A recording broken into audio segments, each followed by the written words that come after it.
Still on the run from the Bounty Hunter Guild, the Mandalorian joins up with a team of mercenaries for a dangerous mission in order to make some credits.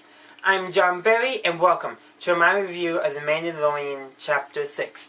Now, before we get into the review of the episode subtitled The Prisoner, I would like to direct your attention to all the links in the description below. Be sure to check them all out. Got social media, Discord, got merch, got Patreon, all that down in the description.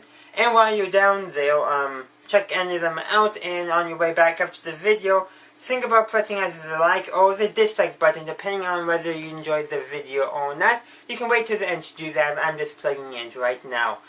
So, the episode itself. I enjoyed it. There was some, I wouldn't say it's my favorite episode, but it definitely has some good moments. We learn a little bit more about the Mandalorian's backstory. The person who's like the boss of these mercenaries, who hired these mercenaries, seems to have a history with the Mandalorian. Like, they used to do some jobs together, but we don't get too much detail. But yeah, there's at least 3 people in this episode that the Mandalorian interacted with. That kind of boss-like character who, he looks so familiar, yet I cannot place the actor. I don't know why. I'm saying whoever the actor is wearing a fat suit, but the actor, there's just something familiar about him that I cannot place, which is frustrating. And I did not recognize an act, and the names in the credits that I recognized, yeah, I knew who they were.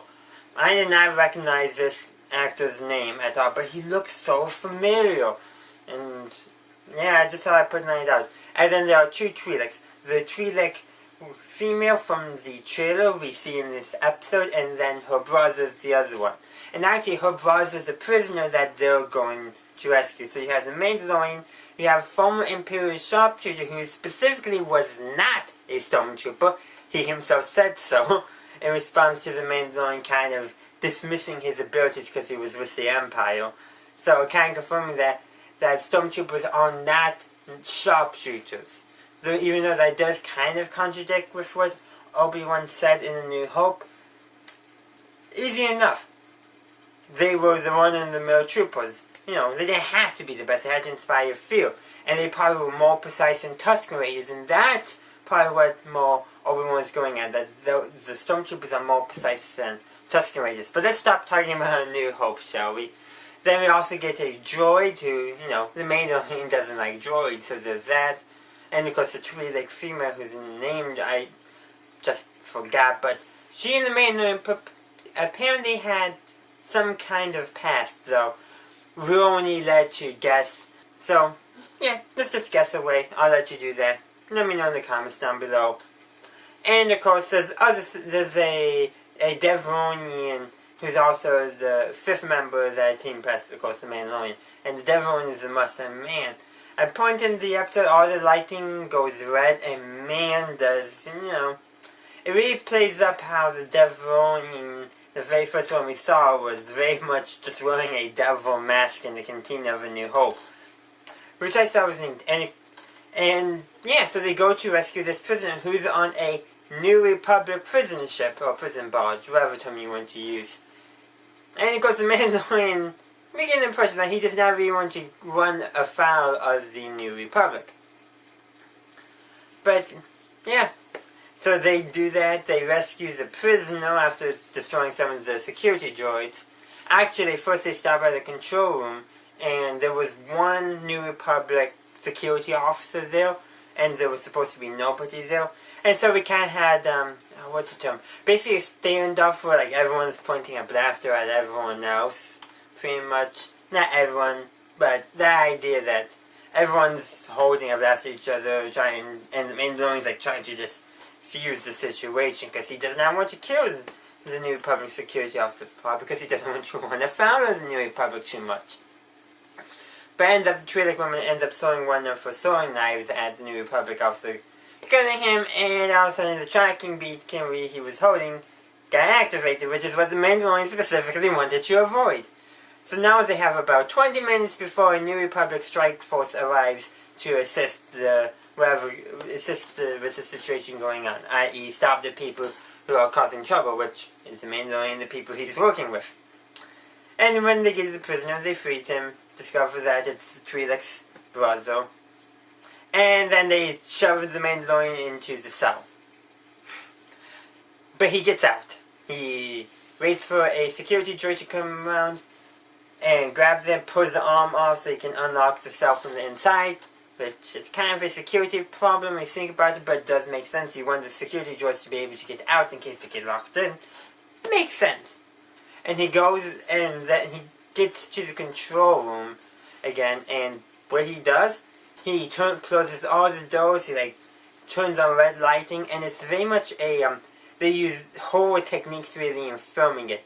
Because you got the flashing emergency lights, now you got this red hue everywhere. And doors closing, opening at random. There's a brief fight between the Mandalorian and the Devaronian, and well, not super brief, but the Mandalorian is able to subdue the Devaronian, and we don't know what happened to him at that point in the episode. And then he goes after the other three as well, the Imperial Sharpshooter and the Twi'lek woman, and we discover this at the end, but he throws them all in the cell, but he leads the Twi'lek's his brother to believe that he killed them all. And when he gets back onto his ship, he shoots the droid that's with that crew. And because that droid was also looking for Baby Yoda because he uncovered the messages from the Bounty Hunter Guild. And figured out, it's kind of interesting. He's just looking and Baby Yoda peek out, go back in with someone else. It is just kind of, what Baby Yoda does is cute, but it's a very tense situation. But at the end of the episode, the Mandalorian returns to the space station that basically the boss who hired him for this mission was on. He gets paid, he drops off the Twi'lek male, his name I forgot, and he heads out. But this is kind of clever. He slips the tracking beacon onto the Twi'lek male so that the New Republic Strike Force would arrive there and pops out of space 3 T-65 Vex wings. And yes, so T-65s, you can tell by the wings, they're not T-70s. The New Republic takes care of them for him, destroys the station. Which I'm kind of surprised they didn't, try to contact the station and ask them to stand down or something. You think they would have done that. But then again, the station, the boss had a starfighter gunship launched to pursue the Mandalorian. So I think it's safe for the New Republic X-Wing pilots to assume that they were being attacked. And so they destroy the station. Who knows what happened to the characters there, but we know the three that were with the Mandalorian on that prison barge are still alive on the prison barge. And now what I really want to talk about, the X-Wing pilots.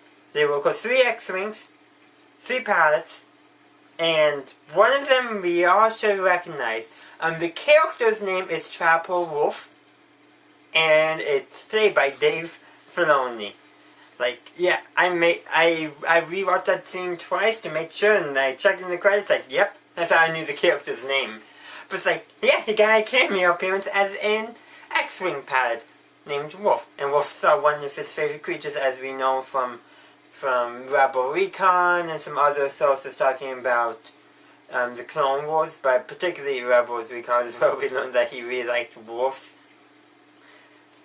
And yeah.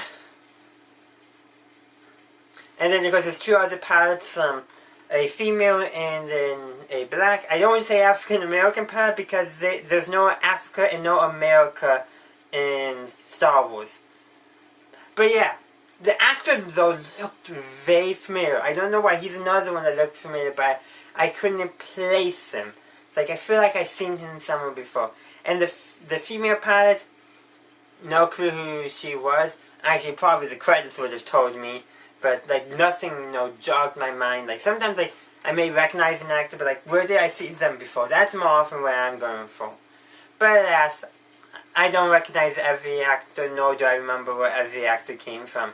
'Tis life. But yeah, I really did enjoy that cameo scene of Dave Filoni at the end, and that's actually what really made the episode for me. That and the X-Wings. And one more thing about the New Republic. All the droids had a New Republic insignias, which is kind of a goldish yellow version of the Rebel starboard / Resistance starboard. So that symbol is clearly being used. And the New Republic security officer that was on the ship wore a blue uniform with the same type of helmet that they had on the Tantive V4. And I really just love that connectivity. But as I said, my favorite moment is probably Dave Filoni's cameo, because it's just so perfect. Like, hey, I recognize that person.